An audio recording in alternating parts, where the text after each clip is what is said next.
Welcome to Filmoments tutorials. In this video, I will show you how to create a private story on Snapchat. If you're new to this channel, please subscribe and hit the bell button to be updated with our latest upload. Let's open our Snapchat app. Tap on your profile at the upper left. Tap on Private Story.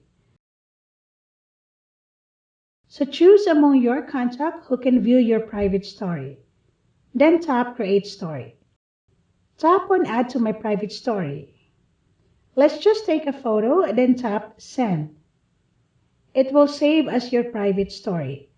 Other way on how to do it is, let's go back. Then you can take a picture or select from your gallery. After that, tap Send to. Choose My Private Story, and it will be added to your private story. So for more how-to tutorials, please subscribe or click other videos to keep on watching. Till next time!